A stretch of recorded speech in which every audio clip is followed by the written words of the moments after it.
We are on Treaty 1 First Nation land, and that I also want to acknowledge that we have a family back home right now who's going through some rough times. Their Saunders family, who's at their father's bedside. And we're all thinking about you.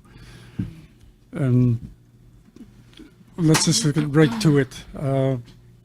York Factory First Nation. In 1957, York Factory First Nation was relocated to the location that we are now in York Landing, in between two other First Nations, TCN, Orlake. We never really understood why we were moved from our territory. But today we are experiencing so much issues with the Manitoba Hydro there. We are in between two dams, the Kelsey Dam and the newly built Kiosk Dam. The one I want to focus on right now is the Kelsey Dam. It's the one that's really been giving us a lot of issues from just years of just neglect from Manitoba Hydro as far as our issues go. Today, and this is not the only time that this happened, we've always brought the issues up with Manitoba, is that the low water that we are experiencing right now is unprecedented, and we're hearing that it's going to go lower. And our ferry, our way out, is just sitting there, can't even move. So we're basically stuck. And it's always been like this. It's not the first year that's been like this, and it continues to happen. So we are looking for solutions here with Manitoba Hydro, but we're falling on deaf ears. I literally had a meeting with the new CEO of Manitoba Hydro just a few months ago, and not even a few months ago, but I can't even communicate with him. He won't even give us his phone number, and yet we're partners in a dam that was just recently built in Kiosk. Why can't I not reach the CEO if we're partners? What kind of message does that send to the First Nation when we're supposed to be one of the better off First Nations because of these developments? So this continues in our nation and probably other nations in Manitoba. Manitoba Hydro just does not care about its partners or the First Nations at all. Where we have tried to sign an agreement with them, and they continue not to honor their commitments to us. It's a sad state that we have to continue with these issues. And I also want to mention that I have my friend Ugamahan Beardy from Fox Lake who goes through the same stuff. Probably even worse for him because he's got like 4 dams around him. So these issues are real.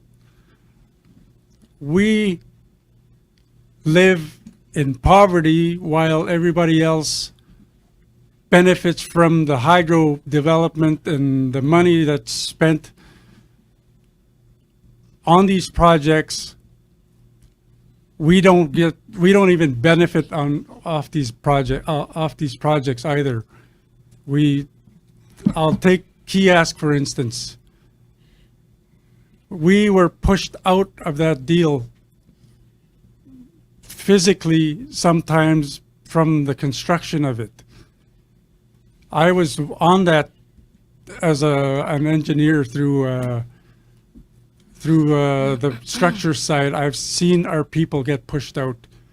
So these are the kind of things we experience when it's being the development of it, or just the sad part is we live in between these dams. Nothing happens for us, so we continue to live like that. There's a recession coming with Canada, and people don't realize we're under a recession every day for the First Nations. So I just thought I'd say that today, and I want to give my colleague the opportunity to say his issues. Good morning. Thank you, Chief Essegood. Appreciate you inviting me to this press conference. And we in Fox Lake are very supportive of Chief Essegood and his council and his members, what they're experiencing. This is real. This is actually happening. You probably don't see that. You go home, you turn on the lights. You have the luxury of turning on those lights. And you look at Manitoba Hydro's slogan, "Energy is life."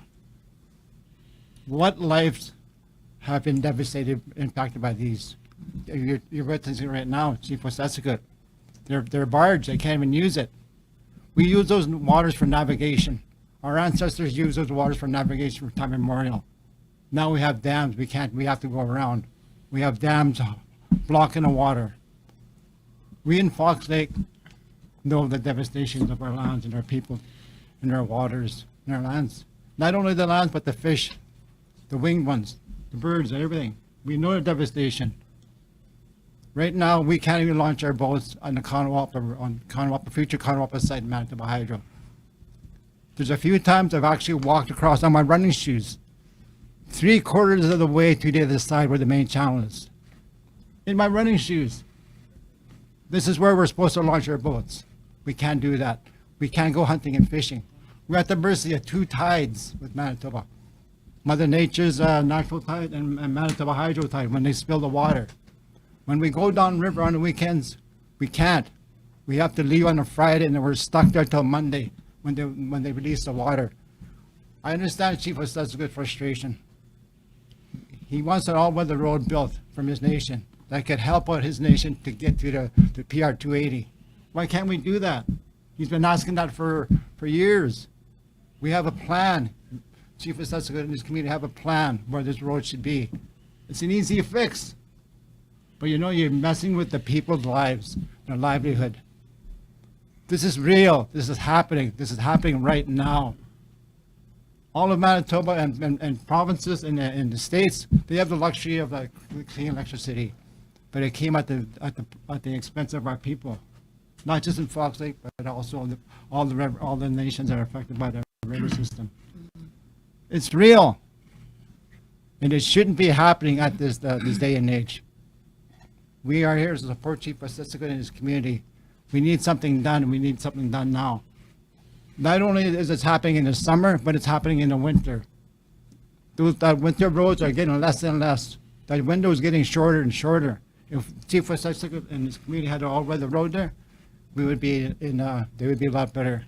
But just look what happened now with the fires. If we had that fire, if we had that road there, their community could probably be evacuated sooner. But you know what? People are saying, use a plane. How are you going to get a 2x4, 2x6, 8 plane on a plane? This is their building materials, their food, building that they need, medicines. Why should they have to suffer when Manitoba Hydro and the people are profiting for the low electricity rates? We need something done. We need something done now. This can't go on anymore. So we're here to support Chief Essegood and his community to get this all-weather road to fix what's already should be fixed years ago. Thank you. If anybody wants to speak. Is it okay if yeah, okay. Good morning. I just want to acknowledge all the leadership that are here today. Chief Essegood and Ogimakan Beardy, thank you so much for the knowledge that you're sharing about the issues that are happening in your nations. And it's so important that everybody understands exactly what it is that First Nations people deal with on a daily basis.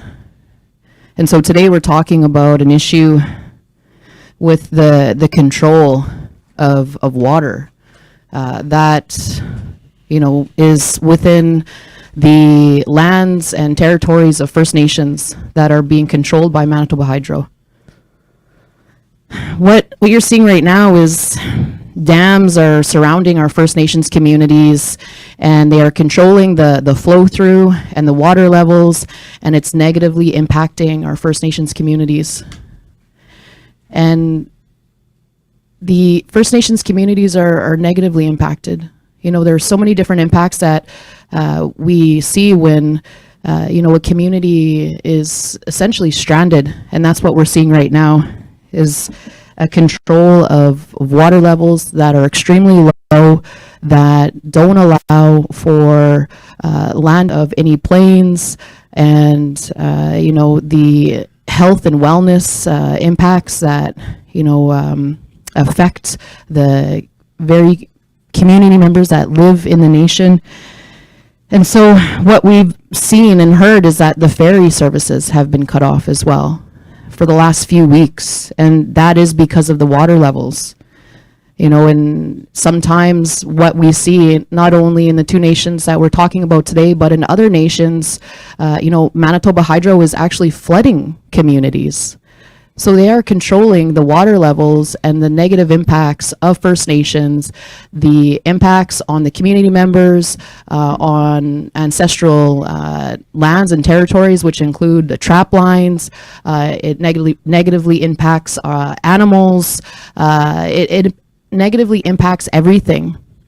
And what we're seeing right now with Manitoba Hydro is that they are providing a service to the rest of Manitoba, hydroelectricity, and they are paying the province of Manitoba water fees for the water flow through in these dams, and everybody else is benefiting except for First Nations people. Everyone is making money and everyone is receiving a service, and the only people that are impacted negatively are the First Nations communities. And it's unfortunate that the province of Manitoba makes probably about, I would say, 200 million annually from water fees from Manitoba Hydro. And I believe that the amount of the water fees that the province of Manitoba is receiving has decreased, because the province of Manitoba is actually subsidizing Manitoba Hydro and giving them lesser rates to allow them to continue to devastate our lands and our communities. So I think that right now, the province of Manitoba, Manitoba Hydro, you have a responsibility and obligation to correct what is happening right now. And right now, nations are suffering because of Manitoba Hydro and the sources of energy that Manitoba is receiving, and that's right now Manitoba Hydro. So what I would say is that this is a pattern for Manitoba Hydro. Every year, First Nations communities are having to deal with this. Every year, it's a pattern. And this is not the first message that leadership has shared about the devastation of their communities. So something needs to change, and it needs to change today, because what I'm hearing today is communities are suffering, people are suffering, and that's not okay. I won't sit by and allow that to happen. So I just want to say thank you again for everybody that's here, for the support, for our leadership, and the Assembly of Manitoba Chiefs, we stand with you. Miigwech.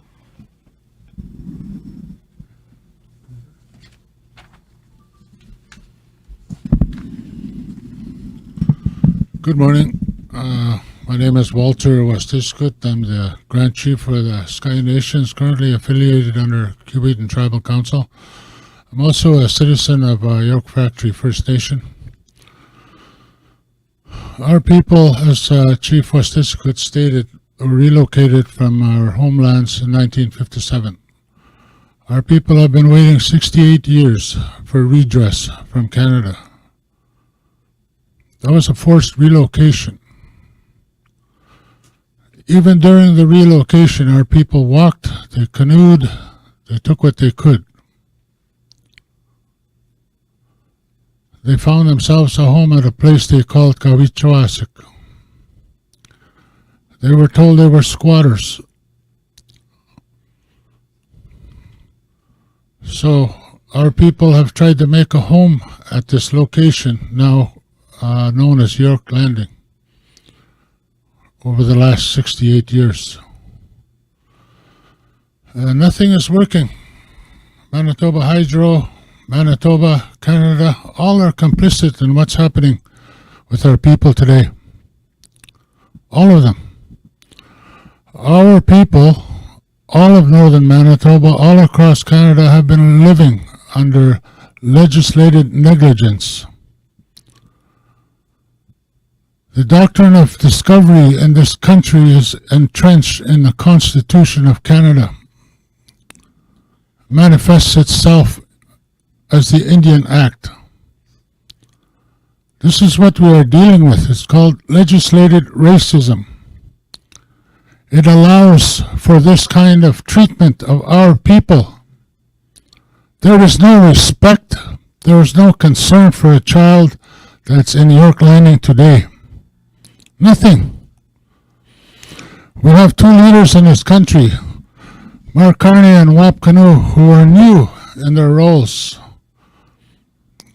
Wap Canoe being the one with more experience in his role. Both have reached out to our people for a new arrangement. We applaud that. We need action. We need action today. We need it tomorrow. The citizens of northern Manitoba need all-season roads and access to Canada and Manitoba. We can't be held hostage by an unreliable air service, by weather conditions, by Manitoba Hydro's regulation of these waters that impact 4 First Nations directly. We learned after the new NDP government came into power that the previous Conservative government told Manitoba Hydro not to speak to the Cree Nation partners. Not to speak to the Cree Nation partners. What kind of partnership is that?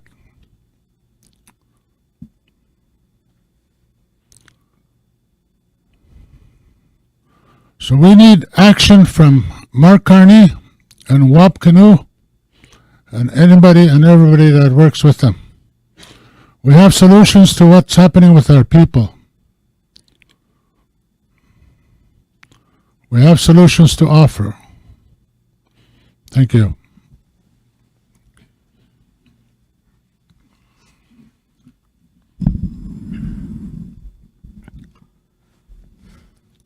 Nancy.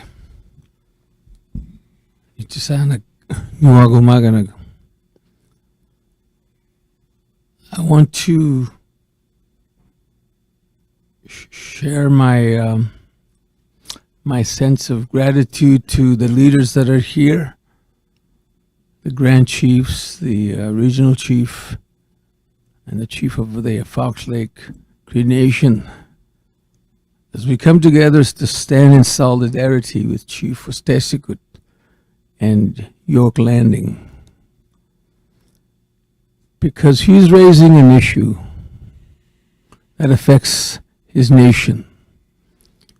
It's a nation that's in peril, and his people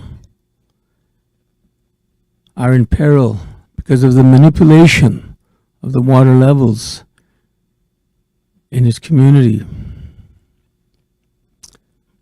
The access to water and food is being compromised. The safety of his people is being raised by his leadership.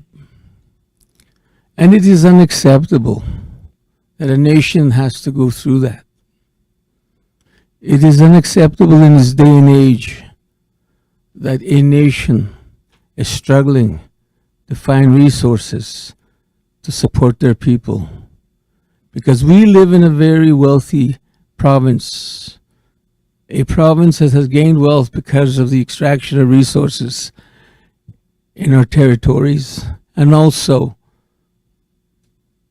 the energy that's been created for hydroelectric power is derived from the north, and yet our people remain in poverty. And this is not the first time this has been raised. We are very familiar with the impacts of hydroelectric projects. I'm from a northern flood community. I've seen the devastation of our territory. I've seen the devastation of our water levels and the impacts on our community, and it still continues to this day. A nation cannot be left without support from the government, from the province. A nation cannot be abandoned because their people matter. They should not be forgotten, and that's why we're here. In the midst of all the things that we're facing right now, wildfires are creating havoc within our First Nations, and this situation is only compounding the problem. So immediate action is required. Immediate action is required to support the York Landing Nation. Because if nothing is done, people's lives are at stake here. People's lives are on the line because they don't have access to roads. They don't have adequate access to airline services to be able to mobilize their people. They're in a situation that's very critical, and something has to be done. And the solution to this is creating a road that will help this First Nation have all-weather road access perpetually. Because it's time to act. Time is now. Support. Please support York Landing and the York Factory Cree Nation. Egusani.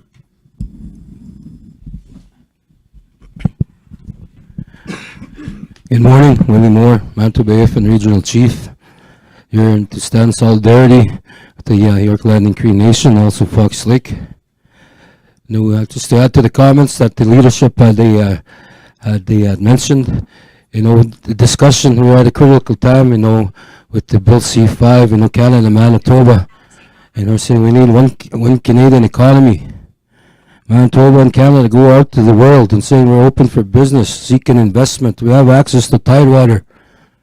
And if they access that tidewater, it goes through the traditional territories of both nations. Yet they're still living with the impacts of the cumulative effects of hydro development. The regulations and licensing to operate those dams, whoever approves those be ashamed of yourselves. To Manitoba, and to Canada.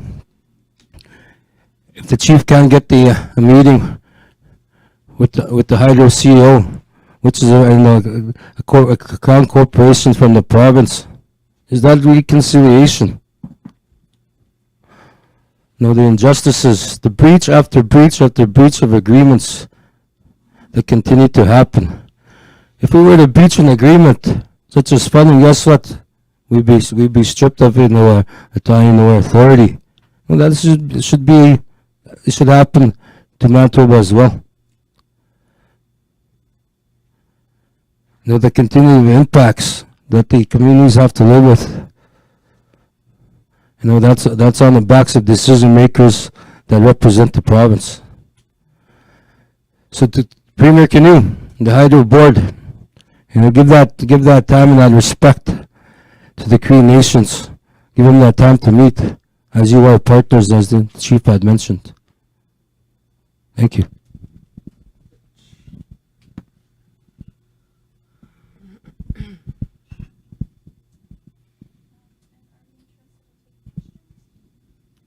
Does the elder have anything to say? I think he's. Good morning, and thank you, Chief, for allowing me to speak on some issues arising from your end. I do support Chief Wastesigut's claims. I think the President and CEO of the Manitoba Hydro should be upfront to deal and meet with the Chief Counsel of the York Landing. The claims are real. Winnipeg regulation is something outstanding that needs to be reviewed as well. It's an interim license. Even the Kelsey hydro generating station is, they want to renew the licenses. And now we're in a situation still that needs to be confronted and dealt with in a very reasonable way. And I do support Chief Wastesugut's claim. I'll specify that the water quality is a question because of the water fluctuation.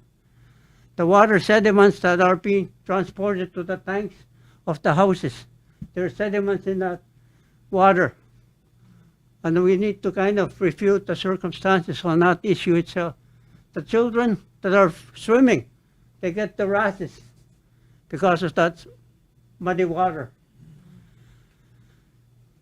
The harvesting for the community itself, it's something that they are reluctant to go out to take their families because of dangerous, devastating. If they hit a rock or reef, they'll end up capsizing the boat, and that's very dangerous. So these are the matters that needs to be looked at very carefully. And I need to express that I do support Chief Wastesugut's claims that we need to get this thing resolved and mitigated. Manitoba Hydro is supposed to mitigate the issues that surround the matters that are confronting us day-to-day lives of our people. Harvesting of our people, they're not going out harvesting what they usually do in their traditional life because of the dangerous, devastating issues arising from the water transportation issue. So these are the matters I express that I do support Chief Wastesugut's claims that needs to be addressed and dealt with in a very reasonable way. Thank you. You're okay with questions? Yeah. Yes. If you have any questions, if you can please state your name, your media outlet, and then just who you're directing your questions towards. Hi, my name is Sav Jones. I'm with APTN National News. Thank you so much for having us here today. Chief Wastesugut, I was wondering if I could get your comment on something. We reached out to the province yesterday about this issue. We asked about the dams, and we heard back from Transportation and Infrastructure Minister Lisa Naylor. She said that the issue is caused by drought. I'm wondering if you have any response to that framing. Well, what is the drought? What we see as drought is mostly. Sorry. Yeah, we've heard a few times that the drought is the problem here, that they're holding back the waters because they need it for the winter. That's my understanding, but it still doesn't excuse the Manitoba government not dealing with this issue with the First Nations. They don't fund us for low water. We've asked Manitoba Hydro to renegotiate the PDC, which is the predetermined compensation when the water goes low or high. They only compensate us if the water is high. We've asked them to renegotiate it, and they said no. Plain right out no.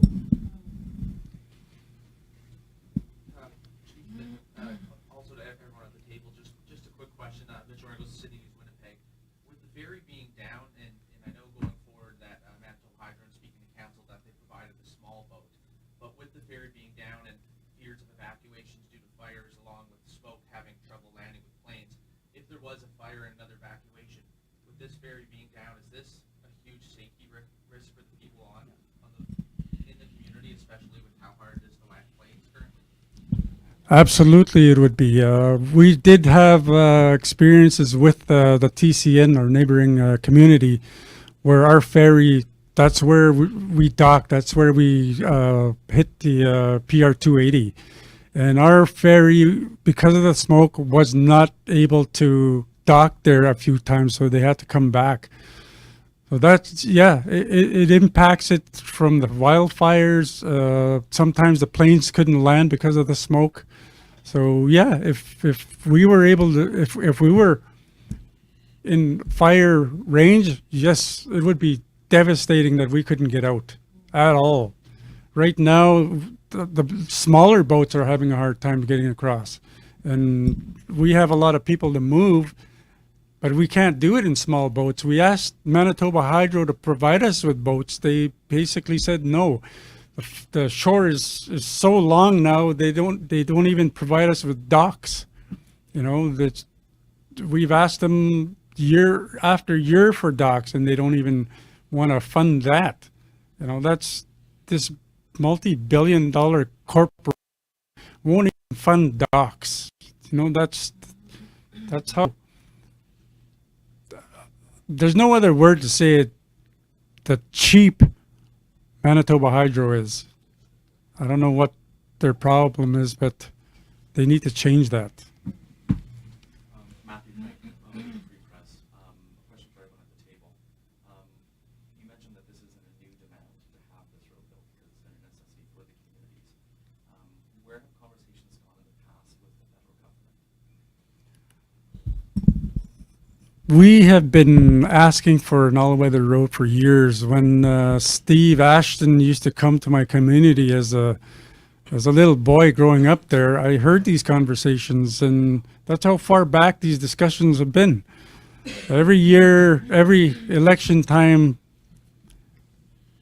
those are the promises that they made, and we still don't have a road.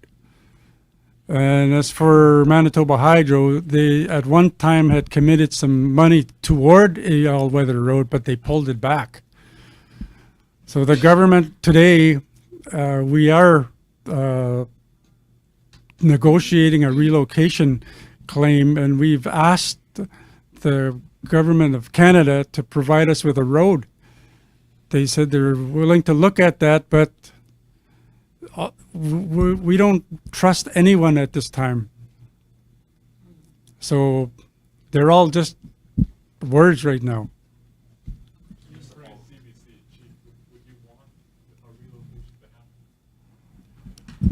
If we had the opportunity to go back to our homeland, absolutely. The location that we're on is ongoing issues. Like I said before, we are in between two nations. It's not our land. It's not our RMA. We don't have land there that we can harvest. We have to go to York Factory, where it's about 200 kilometers from air kilometers from us. It costs $10,000 to go there for one chopper ride, $10,000 to come back. And when we go harvest there, that's the cost that we don't have. So we can't harvest anywhere. The fish are pretty much have a third eye in these waters. You know, they're filled with contamination, and we don't rely on those. All the animals are gone. Do you think the animals would drink that water? Absolutely not. When we were building Kiosk, not even Manitoba Hydro would drink from that water. They dug a well. But we were expected to still drink from that river. Do you see an opportunity, or is that something that's... Well, we see opportunities, but Manitoba Hydro, Manitoba, or Canada don't. Where would your homeland be, or where would you prefer to relocate if that was something that was possible? We would need about $50 billion to relocate. Oh, 5 billion, not 50. So I don't think that's going to happen anytime soon. But where we are, we do have solutions. An all-weather road would take care of a lot of the issues. That's what we're here to talk about today. Will Canada, will Manitoba look to give us an all-weather road? You've been promising this since the 70s, when you used to come and campaign. No more campaigns are going to be welcomed unless these actions are taken seriously. Catherine Dornier, Global News. Have you been able to talk to the Premier or Minister Naylor about this current proposal for the all-weather road? We've talked to Minister Naylor a few times. We've requested meetings with the Premier. He's agreed to meet with us, but in the meantime, it was weeks away. So we can't wait. This is how serious it is. We can't afford to wait to meet with the officials that have the power to do something about it. So that's why we're here today. Can you speak to the impact of not having that ferry? What has that resulted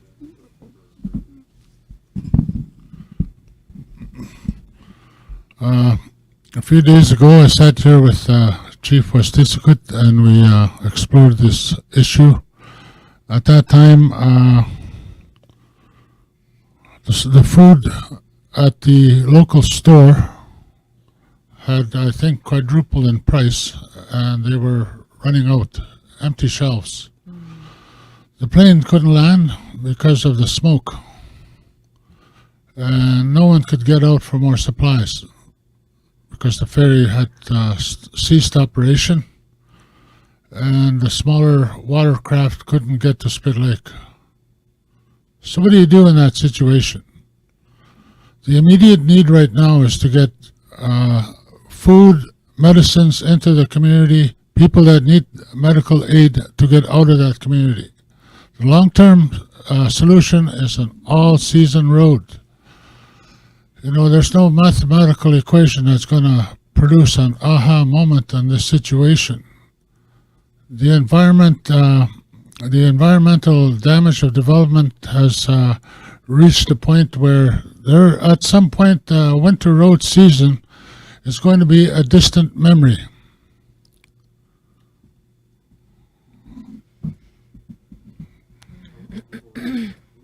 Pardon me? Are people rationing food? Of course. Can you explain a little bit more about the winter road and how that is being affected right now? We just completed a feasibility study for all-season roads to 9 of our First Nations in northern Manitoba. That was last December. And there are so many benefits to all-season roads for our people. And one of them is the peace of mind, the flexibility to leave when you need to or want to, the flexibility to return when you want to. That's not there right now. Canada boasts all over the world about its democracy, except when you're a First Nation citizen in this country. There is no democracy. Personally, I have not had a good experience with democracy that these people brag about all over the world. As a child, I was abducted from my home and placed into an institution of genocide. When I was born, I was an Indian. All of a sudden, I was Aboriginal. We declared we were First Nations, and then I woke up one morning, we were Indigenous. There's something wrong with that. When is that going to change? 68 years our people have been waiting for redress on this forced relocation from our homelands. Going home, returning to our homelands is very appealing right now. Manitoba and Canada won't respond to the crisis at York Landing. It's time to go home. That's the alternative. Chief Wetaskiwit, another question for you. You mentioned that you've been hearing talks of an all-season road since you were a little boy. What is the reason that you're hearing for it to not have been made since?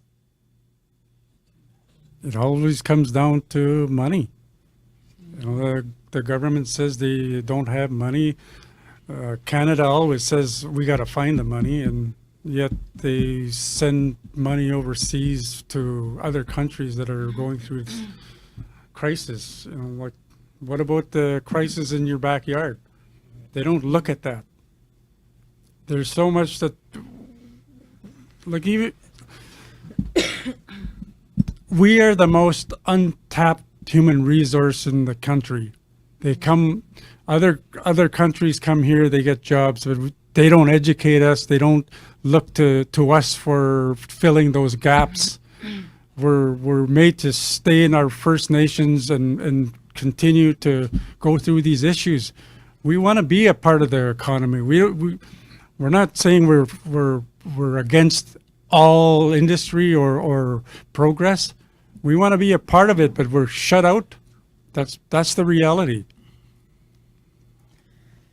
I know, speaking to your council, that there were plans to build more homes in your community, and with this ferry going down, is that something that is going to be pushed back multiple years? Is that something can you still bring lumber and resources up, or due to this, is that pushed back? So the ferry is a critical part of our survival right now, because that's how we get materials in. That's how we get our supplies in. And winter roads are not reliable anymore. We used to get 3 months out of it. Now we're lucky to get 30 days. And for the trucks that come in, they say take half loads, but those half loads still cost the same. So it just, everything doubles in price when we try to bring our materials in. And planes are just out of the question. So those, when we get funded for housing, we only get funded for that house, nothing else. No landscaping, no drainage system. It just causes a lot of problems with mold issues and stuff like that. And we have contractors that come in even devastate us more. So there's so many issues we can talk about today, but today we're just talking about Manitoba Hydro. Chief, was there ever an estimate given for how much it would cost to build this road? We've heard a few numbers. The latest one was about 150 million for about 60 kilometers. That's pretty much what we need to access the world. 60 kilometers. And where would that road need to go exactly? From York Landing to the South Access Road of Kiosk. When was that estimate given exactly? When? 2 days ago.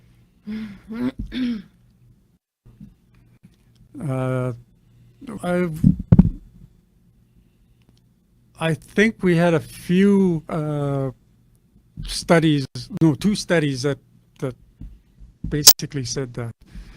One was from Dillon Consulting, and the other one was NC Levelin, I think. Yeah, those are the 2 studies that have been done for York Landing to the South Access Road. How long has the ferry been out? I think about 2.5 weeks. Chief, has there been any push for Manitoba Hydro to let more water go? Is that something that is needed short term now? Would that help in any way? Oh, absolutely, it would help. I don't think they're going to do that. You know, they're like I said earlier, they're looking for the water to be even lower. So I don't think we're going to see a ferry till September. So that's our construction season is gone. You know, we have so many projects going on right now. They're all shut down. Over that 2.5 weeks, have you had to pay for people to go in and out? You know, the money that we do get from Manitoba Hydro is from the kiosk partnership that we have. There's a guaranteed $1 million a year, but that deal is so bad that we've asked Manitoba Hydro to renegotiate that. Whatever we get from Manitoba Hydro, we spend that on trying to get out. One more question, and then chiefs can do one-on-ones afterwards if they have the time. Last question. I do have one comment, though, if that's okay, Chief. Yes. Yeah. So when I think about, all of these asks that are coming from our leadership and our nations, the one thing that always comes to mind for me is, the comments that we hear, out in in community, out in society, is that we're always asking for something. We're always asking for something. We're always wanting something. But when I think about these comments that we hear, it all comes down to the treaties. We sign treaties with the Crown. And we sign those treaties to share the wealth of the resources. And that is exactly why we signed the treaties. We did not cede or surrender our lands or our territories. And so right now, Manitoba, Canada, all the different provinces, everyone makes money off of the lands and territories and the resources that sit on the ancestral lands of our First Nations communities. They make trillions of dollars regionally, and all that money goes back into the hands of the provinces and Canada. If First Nations actually received the dollars that come from the resources that are being extracted from their lands, we wouldn't have to deal with the provinces. We wouldn't have to deal with Canada. We wouldn't have to deal with Indigenous Services Canada. We wouldn't have to deal with any government, because our nations would be compensated for the resources that are being extracted currently, right now, in the territories. And it's a lot of money. A lot of money, and our First Nations communities do not benefit at all. So I just want to share that, because right now we are asking for an all-weather road, to give access to, children and families to and from the community. And this shouldn't even be an ask. This should be a given, an obligation, because the money that would build that road is coming directly from the lands and resources from the nations. That is not the province of Manitoba's money. It's not the money of Canada. It is the money from the resources that are extracted from our nations, from our territories. That money should be going directly to our First Nations, and it's not. So I just want to make it very clear that the monies that would pay for schools, for roads, for everything in our communities, that money should be going directly to our First Nations. So I just want to make sure that, we are clear, that everyone understands that, because it's not us asking. It's an obligation, and we need to ensure that we are righting those wrongs that we've seen historically. Miigwech.